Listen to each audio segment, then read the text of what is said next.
Abel et sa famille sont venus passer le week-end chez ses grands-parents à la campagne. Ce sont les derniers jours de vacances avant le grand jour, sa rentrée en première section de maternelle. Sully, le chien de la famille, l'accueille avec joie. Abel grimace. Il l'adore, mais pas ses coups de langue dégoûtants. Au moment de se coucher, son grand-père lui lit une histoire, La Belle au bois dormant, comme à chaque fois qu'il vient ici. Abel est happé par ce décor grandiose. Un château fort, l'armure du prince, les fées. Lui aussi aimerait être chevalier. Son père lui avait d'ailleurs offert tout l'attirail. Au bout de quelques pages, il ferme les yeux et se laisse bercer par le son de sa voix.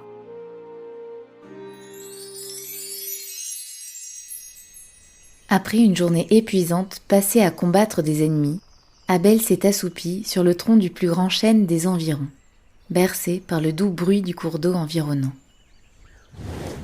Un léger souffle chaud sur son visage l'extirpe du sommeil. Il ouvre péniblement les yeux. Deux grands yeux jaunes le regardent fixement.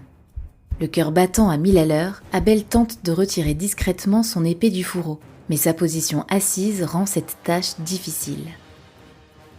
Lorsqu'il y arrive enfin, la créature l'attrape d'un coup de mâchoire, puis avec sa puissance la propulse à quelques centaines de mètres d'ici. Désemparé, Abel ferme les yeux et utilise son bouclier comme rempart, s'imaginant qu'elle ne fera plus qu'une bouchée de lui. Quelques secondes plus tard, toujours rien. Il les réouvre et s'aperçoit qu'elle s'est éloignée pour s'abreuver au ruisseau. Elle n'a pas l'air si féroce que ça. Abel s'approche doucement de cet animal géant pour observer son comportement. Il tente de le toucher. Ses écailles sont rugueuses et les rayons du soleil font ressortir leurs reflets métallisés. La créature semble apprécier ces légères caresses. Leur rencontre est soudain interrompue par un tir de flèche qui vient de se planter sur un arbre, à quelques centimètres seulement de l'animal. Abel se retourne aussitôt, en essayant de faire écran pour le protéger. Une voix de femme retentit pour lui sommer de s'écarter du dragon. Il refuse, prétextant que ce dernier est inoffensif. Une petite silhouette fait alors surface, cachée derrière un buisson. Elle s'appelle Ellie. C'est la première fois qu'il la voit dans les parages. En discutant, Abel comprend que c'est une sorte de Robin des Bois, version féminine, qui rôde dans la forêt pour voler les plus riches et venir en aide aux plus démunis. Il regarde cette petite tête blonde d'un air admiratif. Lui aussi souhaitait soutenir les plus vulnérables. C'est d'ailleurs pour cela qu'il a tout fait pour être proclamé chevalier. Après quelque temps à jouer avec le dragon, Abel et Ellie se mettent en quête d'un abri pour mettre leur nouvel ami en sécurité. Car si des habitants tombaient dessus, ils l'abattraient sans hésiter. Le lendemain, à l'aube, une des sentinelles du royaume sonne l'alerte. Des envahisseurs ont été repérés à quelques encablures d'ici. Abel enfile son armure, aiguise son épée, monte sur son fidèle destrier avant de rejoindre ses compagnons d'armes qui filent en direction des collines environnantes. Les ennemis gagnent du terrain. Ils peinent à les repousser. Ellie rejoint Abel sur le champ de bataille pour lui donner un coup de main. Ils ont besoin d'une aide supplémentaire, le dragon. Ellie s'enfonce alors à toute vitesse dans la forêt pour le récupérer. Abel lève la tête et aperçoit cette magnifique créature fendre le ciel de ses battements d'ailes. Ellie le chevauche en l'agrippant fermement.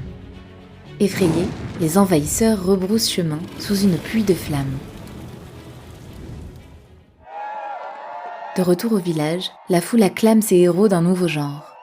Abel et Ellie se prennent dans les bras pour se féliciter. Le chien d'Abel souhaite lui aussi prendre part aux festivités. Il s'agenouille pour le caresser, mais ce dernier se met à lui lécher le visage. Abel grimace et se réveille avec un air de dégoût. C'est en fait Sully qui lui léchait encore le visage pour qu'il vienne jouer avec lui. Il se décompose lorsqu'il réalise que cette belle aventure n'était qu'un rêve. Mais Ellie alors, c'était juste le fruit de son imagination ? Elle lui semblait tellement réelle. Plus tard, dans la journée, Abel joue dans le jardin avec Sully. Il repense à cette nuit. Il n'arrive pas à se sortir Ellie de la tête. Son épée et son bouclier en bois lui semblent bien dérisoires, comparés à l'armure flamboyante qu'il arborait fièrement quelques heures auparavant. Le soir venu, Abel joue sans trop d'entrain avec ses dinosaures miniatures avant de se presser pour aller dormir. Cette fois-ci, pas de livre. Il veut se dépêcher de retrouver son village, son armure et par-dessus tout, son amie Ellie. Sa grand-mère est surprise. Elle lui souhaite de faire de beaux rêves. Abel l'espère de tout cœur. Il ferme les yeux, soupire profondément, puis s'endort dans l'instant. Abel se réveille au bord d'une falaise. Il se rapproche lentement du rebord. Ce qu'il voit dépasse tout ce qu'il aurait pu imaginer. Des dinosaures à perte de vue. Sur la gauche, près d'un petit bosquet, une famille de brachiosaures mange les feuilles des arbres grâce à leur long cou. Leur lenteur tranche avec leur grandeur. Au centre se trouvent des centaines de tricératops. À droite, des stégosaures fourmillent autour d'un immense point d'eau. Au-dessus de sa tête, des ptérodactyles réalisent un magnifique balai volant. Leurs battements d'ailes sont si époustouflants qu'Abel peut sentir un léger courant d'air sur son visage. Tout d'un coup, il sent une très forte pression sur ses épaules. Il vole au-dessus de la plaine. En levant la tête, il découvre qu'un de ses volatiles l'a attrapé. Ce dernier semble vouloir lui présenter les lieux de plus près en rasant la plaine. D'un battement d'ailes, il s'approche des longs coups. D'un autre, il frôle le point d'eau. Abel effleure même l'eau avec le bout de son doigt. Soudain, le dinosaure entame une ascension vertigineuse. L'animal le dépose sur un nid géant perché à plusieurs centaines de mètres de haut, avec un œuf pour seule compagnie. Abel n'ose pas regarder en bas. Il entend un bruit. C'est l'œuf qui est en train d'éclore. Abel ne le quitte pas des yeux. Il s'agit d'un bébé ptérodactyle. Le petit volatile se met soudain à pleurer, de plus en plus fort. Abel se réveille en sursaut dans son lit. C'est sa petite sœur Isée qui pleurait. Il se redresse pour regarder ces dinosaures miniatures qui gisent toujours sur le sol. Il ne les regardera plus jamais de la même manière. Mais toujours pas de nouvelles d'Ellie. Il a bien peur de ne jamais la revoir.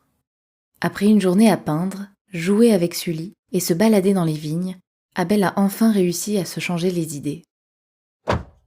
Le week-end est déjà terminé, il est temps de retourner à la maison. Abel salue timidement ses grands-parents avant de s'enfoncer dans son siège. Assis sur son lit, Abel appréhende la rentrée.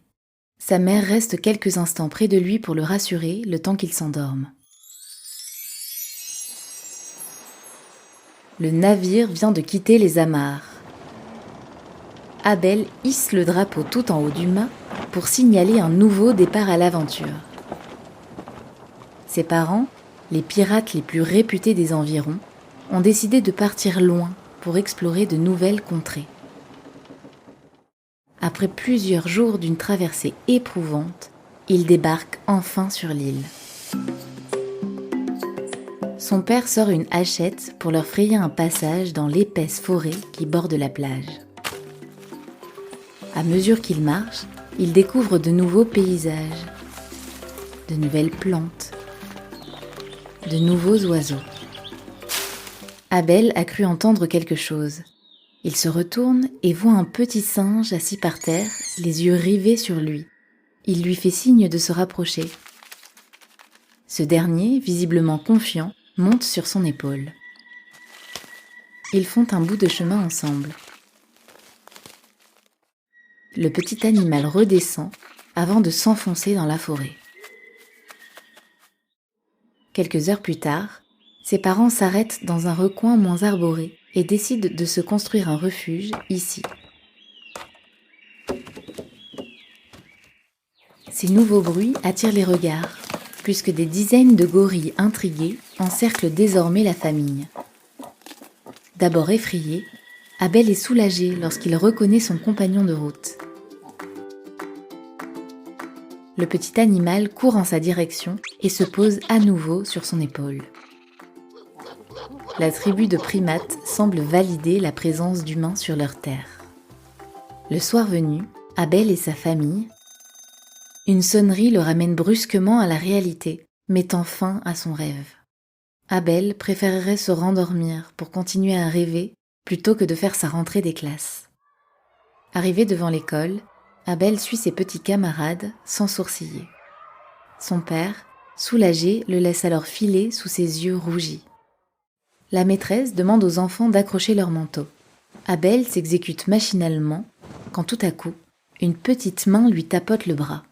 Il se retourne et découvre une petite tête blonde souriante qui s'appelle Holly. Elle lui rappelle drôlement son ami imaginaire qu'il cherchait à tout prix à retrouver dans ses rêves. À la fin de la journée, ils sont devenus inséparables. Au moment de se coucher, Abel s'endort en pensant aux nombreuses aventures qu'il vivra avec sa nouvelle amie, Holly, dans la cour de récré. Il s'endort et se met encore à rêver.